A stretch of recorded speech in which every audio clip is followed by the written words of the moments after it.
and welcome back to my channel. Today I figured I would chat about some plants that I have not shown in a while. I don't know if it's just me, but I feel like recently I've just been showing the same plants over and over because they're things that have like stuff going on with them. But there's also stuff going on with other plants that I just don't talk about as much because I don't notice it as much, or I don't feel like it's as much of a big deal. But that's not fair to those plants. So I thought I would show you them today and give them the love and attention, not attention, just like adoration that they deserve. Before we get into that, I just want to say, if you're new here and you don't know me already, hi, my name is Emma and I make houseplanty content all over the internet. So if you want to follow along with my houseplanty journey and maybe learn something along the way, stick around, watch more of my videos, and subscribe to my channel. If you're not new here, thanks for coming back. I really appreciate it. Let's look at these plants. The first one I've actually just pulled out of the back of my IKEA cabinet, my Millsbo here. It is my Philodendron Majestic. And it is doing so freaking well. I think because it kind of hides at the back of my cabinet, I just don't pull it out that much. But like, look how big this leaf is. It's the biggest one on the plant so far. It is doing so well. I think the roots are definitely growing into this pole. I'm not as great at watering this pole as I could potentially be, but they do seem to still be quite happy. And it's getting towards the top again, and I need to put more moss in the pole, so I feel like I'm gonna have to chop again. I did chop just here a while back, but since then it's produced like even more bigger, better growth. So I'm not exactly sure what I'm going to have to do with this one, but I will have to do something. Maybe it needs to come out of the cabinet and go somewhere where it can have an extension on the pole and I can chop and extend and just have a plant with this like big, beautiful, majestic growth. It is a Gloriosum Sodoroi hybrid, I believe, and it's just like, it's just such a beautiful plant. It doesn't quite have the same red backs that I feel like sometimes it gets. Like, some leaves have a little bit more of it in, and especially when they're newer, you can actually see it much better there. It shows up really well on camera, but not as well in real life. But yeah, those are very varicose-me backs, but the fronts of the leaves, that I feel like is just pure Sodoroi. So yeah, I just really enjoy that this one is so chill and just chugging along and growing bigger and sizing up, even though I am doing the literal bare minimum with it. I mean, I guess that's not true because it is living in the cabinet, so it's not like it's getting nothing, but I feel like I could be giving it slightly more attention. Like this moss pole, it's not totally dry, so I should probably water it because it is looking a little bit parched, but it's not like that crunchy dry. Like, you can't hear me squishing into it like you can when the pole is like bone dry. Oh my goodness, I thought the pot was gonna fall off the bottom for a second. It didn't. But yeah, I really like this plant, and I think it's gonna become one of my favorites fairly quickly, especially if I move it out of the back of the cabinet and I can watch it grow more. I feel like this is just gonna, it's gonna start piquing my fancy a whole lot more. I think I just like it a lot more when it's bigger. These small leaves don't do as much justice for it as the bigger ones. So now that I'm getting it in that zone, we can pull it out and maybe start paying attention to it more, because I don't.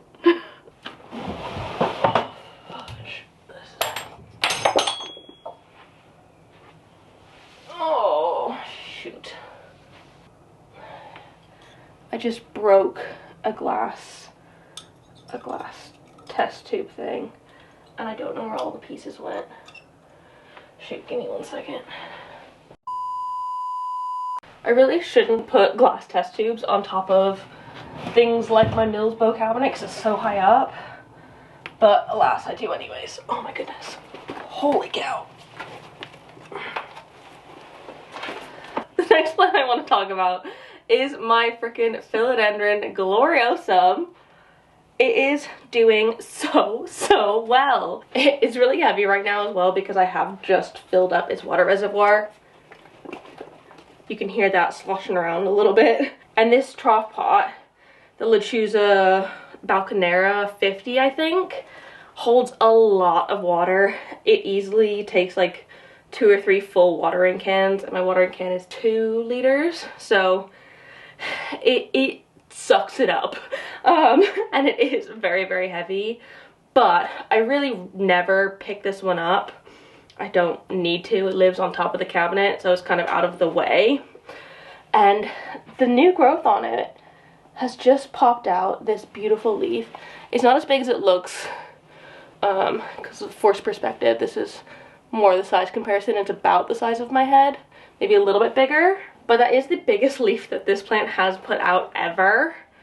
It puts out some decent sized leaves. Like, it's not a small plant, and the fact that I grew this one from cuttings that were like this big leaf size, so like maybe half of this one, that shows that it's obviously grown loads in the time I've had it. I've had it for a few years now, but it's just doing really well despite being in like quite a dark corner. You can see it's not that bright in here today, like that back corner back there. If there's no grow lights on it, it does not get very light. Same with the corner to my right on top of the Millsbo cabinet. That top area doesn't get any direct sunlight or even indirect light. I'd say it's in medium light, but it is just chugging along. So it's really hard to show because I can't. Oh yeah, that's okay. This leaf is from the top cutting of it, because I did divide this one a few months back in a video, and that's from the top cutting of it here. And the bottom cutting, this is the new leaf from it, so it's got a whole new growth point in there, and it is growing again, which is brilliant. And the leaves do face down a little bit because it is on top of something, so the light is technically below it, but I don't think it really makes that much of a difference, especially if it continues to live where it lives on top of something. It doesn't really matter. So yeah, I haven't shown it in a while, and so I'm showing it today. Here we go. My giant, gorgeous Gloriosum. I probably could get it to grow even bigger if I was giving it slightly better space for it to grow in, but I don't necessarily need any more huge plants. This is already like pretty freaking huge and takes up a lot of space. So moving into the kitchen, because I really never showed the plants in here. Also, excuse literally all of the cacti and succulents I have in my entire collection. They're here right now because it is watering day. But those are the ones I want to show you. I want to show you this beauty. Ooh, it spilled some water, 1 second. The cash pot it's in does have a drainage hole in it there, but it's like raised. I think this pot is meant to go outside, the cash pot. I think it's a balcony pot because it's got this thing on it. I probably should switch this into something that doesn't have a drainage hole, just for the sake of me not spilling water places, but it doesn't really matter. I don't water this one all that often. It's a Dracaena white jewel, if I didn't say that already. And I freaking love it. I love the way it fills up that corner of the kitchen quite a lot, and it has grown pretty decently this year. I feel like it's grown from maybe about here up, and this window is northwest facing, so it only gets very, very slivers of light in the afternoon, and even still, this one kind of gets coated with kitchen gunk just because it's in the kitchen, and I don't dust it as much as I probably should. Maybe I'll give it a dust after this. But it's still growing beautifully. Like, the variegation on here. Look at those. I just love those stripes. It's kind of like pinstripes, which I find very, very beautiful. It honestly hasn't lost many, if any, of the bottom sort of leaves since I've had it. Maybe a few here and there, and I've had this one for a couple of years now. But I definitely thought it was going to lose some more and kind of go into that more like dragon tree style of plant, where it's like a trunk and then the like frondy bit, if that's what you can call the leafy bit.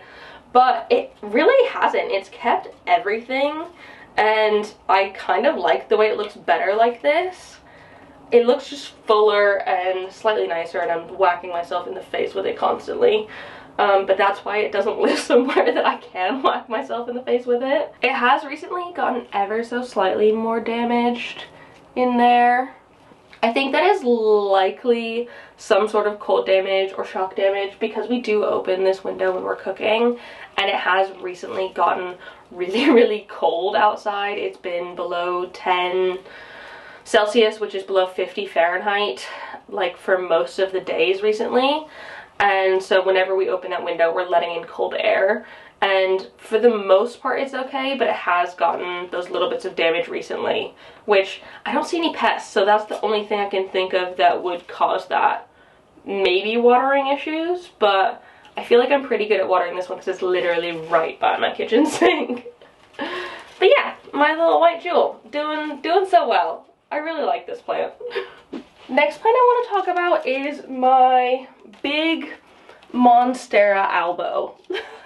I have had this cutting for a year and a half at this point, and it still only has one leaf. So the thing with this one is it did sprout some new growth from here, there, which is really good. I was very glad that it did that. I think it took over 6 months for it to do that at all.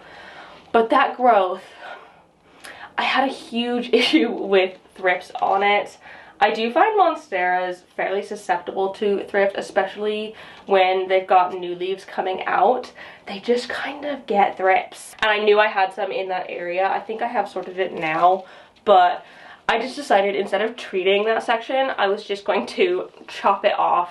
So my beautiful, gigantic, large form Monstera Albo is still just a single leaf.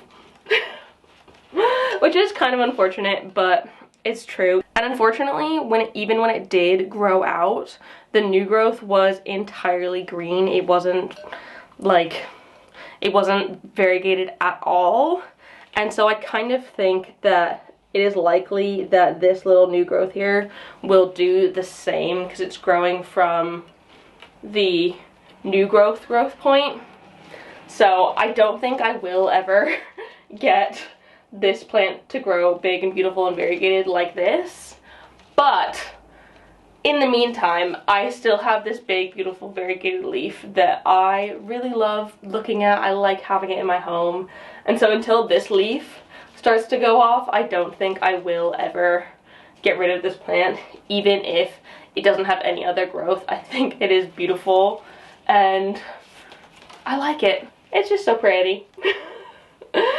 Shame it doesn't do anything, but it's pretty. The next ones that I want to talk about is actually two. They're my two Hoya Pubicalyx plants that I never, ever show. But they're both doing fairly well. They could probably be doing better. That is probably a my fault thing.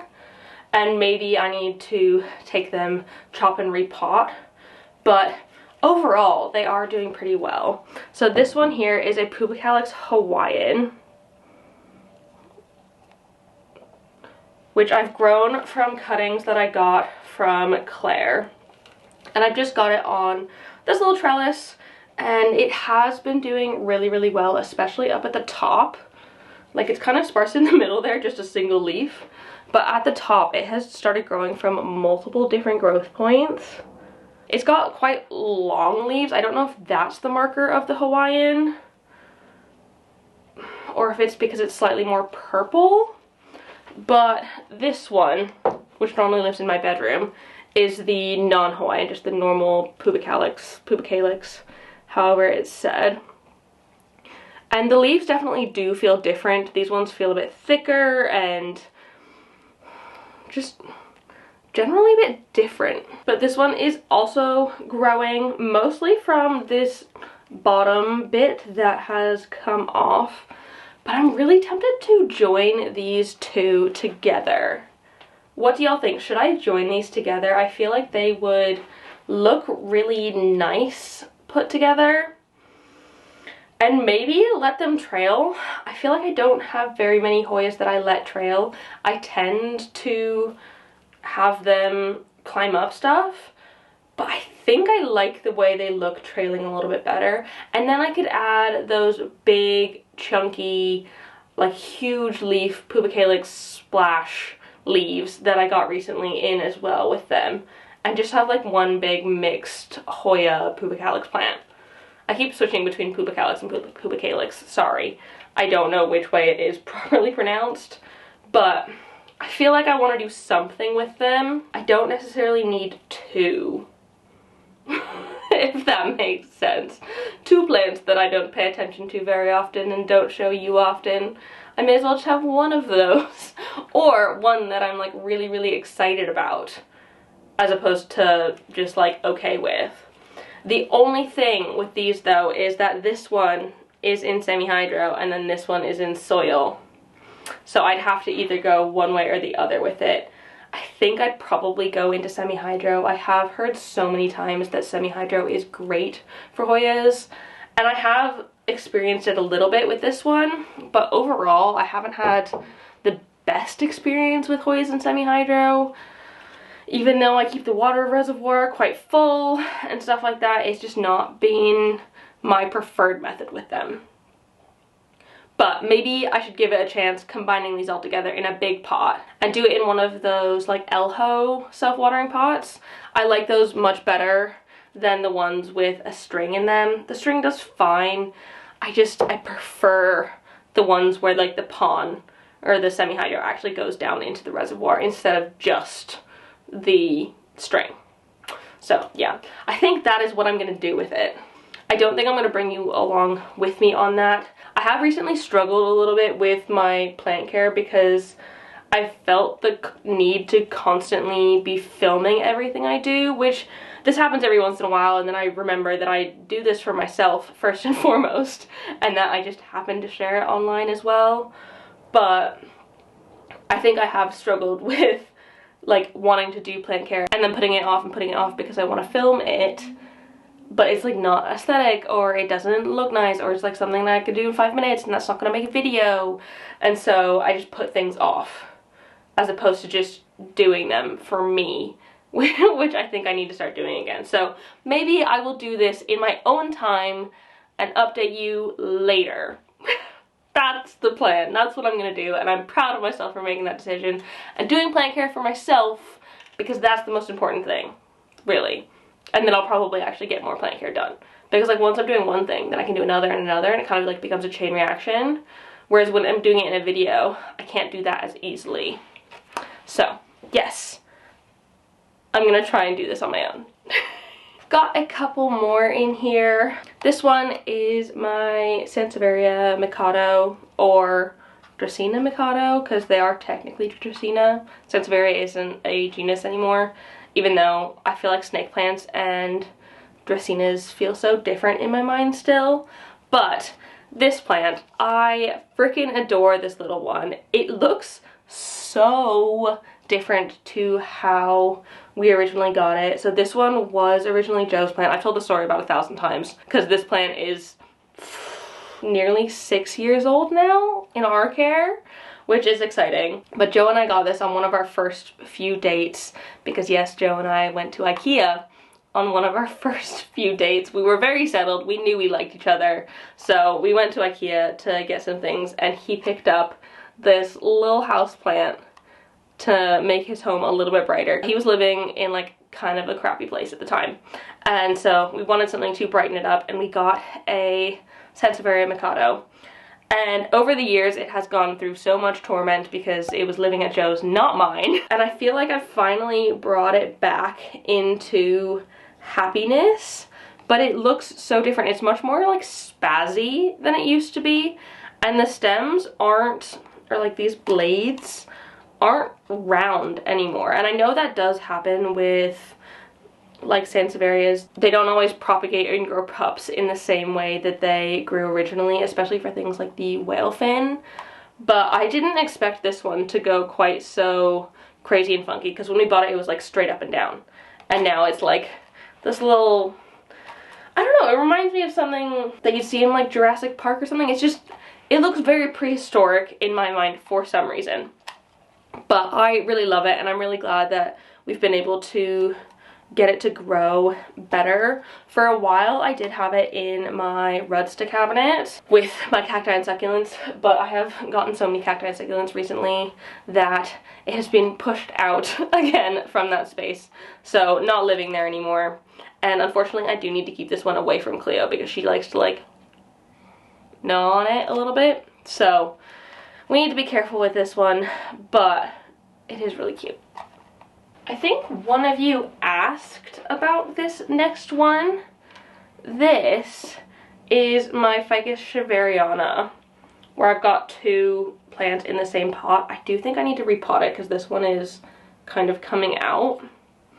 I might repot them in like a normal round pot because I think I would like it better than the trough pot. I don't think this suits it very well, but it is doing pretty okay.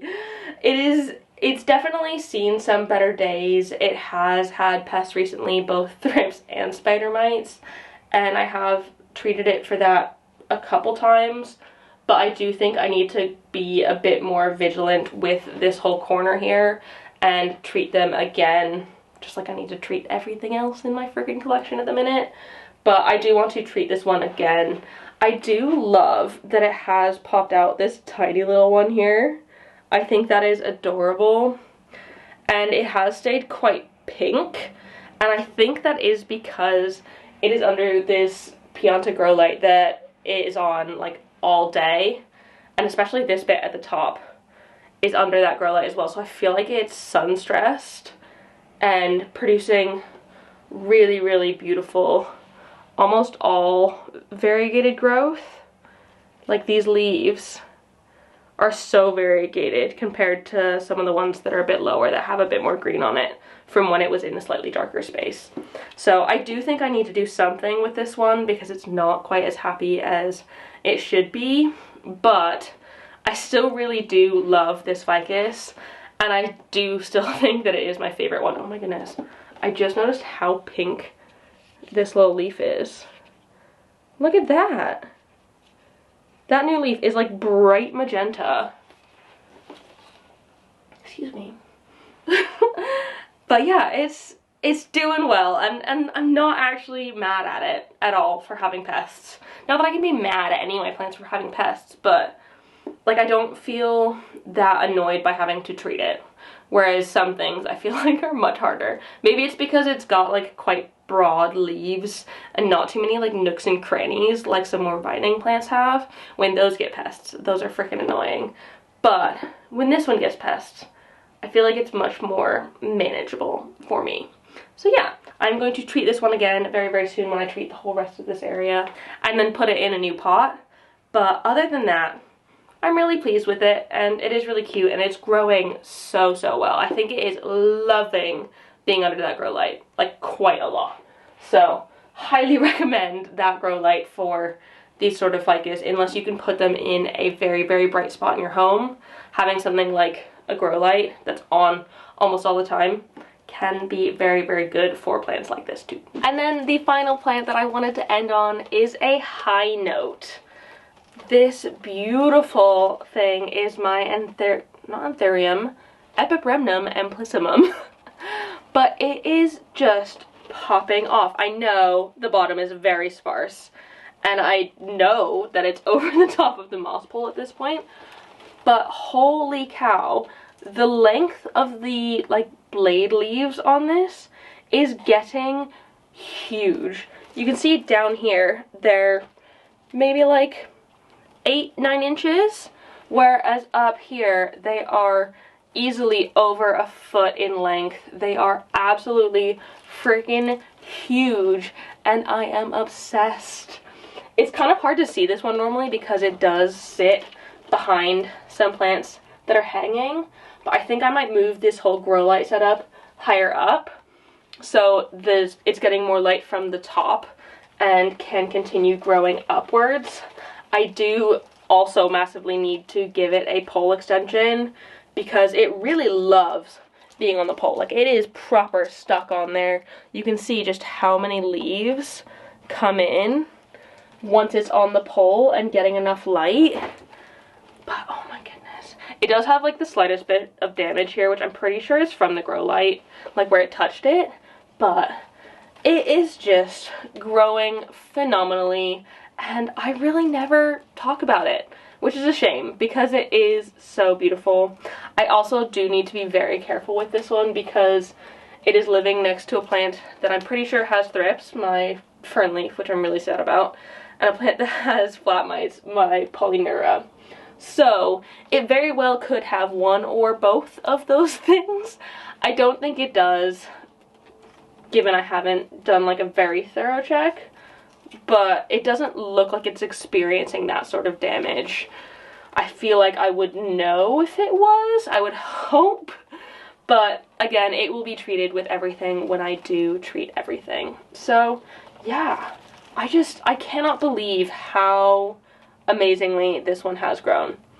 I didn't quite expect it to get leaves bigger than these ones because I felt like these leaves were big at the time, but it has just grown bigger and bigger and bigger, and I love that about it.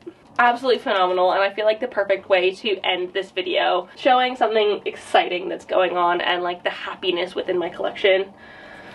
So yeah, that is it. That is going to be the end of this video today. I really hope you enjoyed it. Enjoyed seeing some plants that I have really not shown in ages. Before I go, I want to say thank you to my newest patron. Thank you so much, Alina, for joining the Good Growing fam. I really hope you love it over there. Enjoy all of the bonus content. If anyone else is interested in joining, it is £3 or about $4.50, about €4, that kind of price. You can think about it as buying me a cup of coffee or running one of my grow lights for a month, because that's about how much it costs to run one of those, and I have at least 13. But of course there's absolutely no pressure to join. It just makes my life a little bit easier, and you get to know me better and I get to know you better, and it's just a fun time for everyone. The rest of you here watching, thank you so much for joining in today. I really appreciate it. If you like this video, please give it a thumbs up down below and leave a comment on other houseplants you'd like me to talk about in the future. Any more houseplants that you know I have or think I have and I haven't shown you recently, let me know and I can try and do that for you. Or plants you want updates on, give me a shout in the comments. And don't forget to subscribe for more. Thank you so much for watching. Keep growing. Bye!